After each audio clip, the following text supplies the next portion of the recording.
Hello, and welcome to The Explainer. Today, we're going to talk about a virus that, not too long ago, was basically a universal rite of passage for kids all over the world. We're talking about rotavirus. I mean, just think about that for a second. What if there was a virus so common, so widespread that it wasn't a question of if a child would get it, but just when? For generations, this wasn't some kind of thought experiment.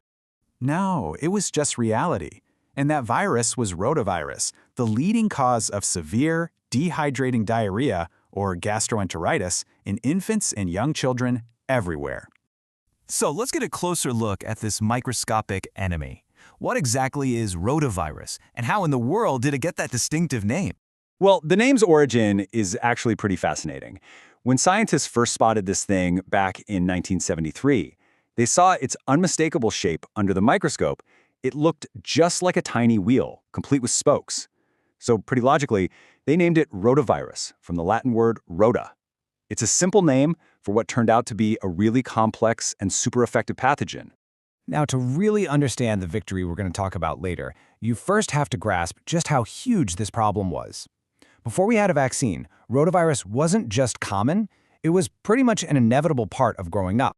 We're talking nearly 100% of kids. It didn't matter where you lived, it didn't matter how clean your home was, the virus was just that contagious and that widespread. And you can imagine the burden on the healthcare system was just immense. Let's just look at the numbers from the US every year. This virus was responsible for over 400,000 trips to the doctor's office. On top of that, it caused more than 200,000 ER visits, as worried parents had to deal with their kids' really severe symptoms. And here's the most serious part. It led to somewhere between 55,000 and 70,000 hospitalizations every single year. These numbers really paint a stark picture of a public health crisis that just kept happening year after year. So, how does this wheel virus actually cause so much trouble? Let's break down its method of attack. Okay, so its main way of spreading is what's known as the fecal-oral route. The virus is incredibly hardy. It can survive on surfaces for a long time. It's in the stool of an infected person, and from there it can get onto hands, objects, food, you name it. A new person gets sick when the virus enters their mouth, usually from touching a contaminated surface and then their face.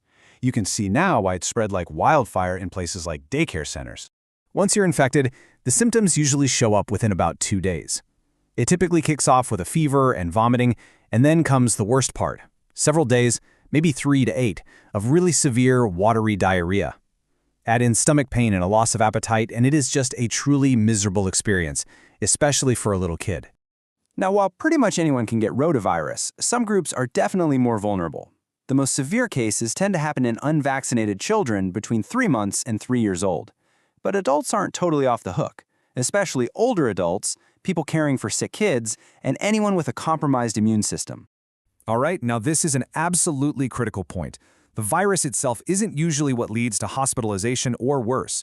The real enemy, the number one danger that rotavirus brings, is severe dehydration. All that intense vomiting and diarrhea can just rapidly drain the body of essential fluids. So for parents and caregivers, knowing the warning signs is vital. We're talking about decreased urination, like no wet diapers for 8 hours, a dry mouth, feeling dizzy when standing up, crying but with very few or no tears, and just being unusually sleepy or fussy. These are all red flags that mean you need to get medical help right away. So, faced with this relentless virus, how do we fight back?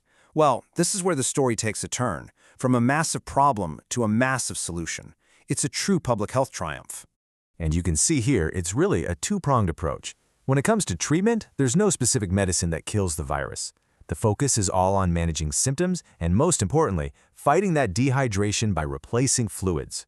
But for prevention, that's where we have our game changer, the vaccine. This really boils down to the expert advice. Since nearly all kids used to get infected, treatment was all about hydration. But the single most effective tool we have is the vaccine, which prevents that severe diarrhea that leads to all the complications in the first place. They've worked so well, they even provide herd protection in some communities, which helps keep unvaccinated people safe too. And here's the proof in the numbers. Before the vaccine was introduced in 2006, hospitalizations were hitting around 70,000 a year. After the vaccine came on the scene, it started preventing an estimated 40 to 50,000 hospitalizations every single year just in the US. The impact was immediate, and it was dramatic. The CDC confirms it. They state very clearly that since the vaccine was introduced, the rates of rotavirus disease have dropped, and dropped significantly. It's about as clear-cut a public health victory as you can get. So after looking at the problem, the way the virus works, and the solution, what's the single most important thing to take away from all this? The crucial point is this. We took a universal childhood illness, one that filled up emergency rooms and hospital beds, and we turned it into a largely preventable disease.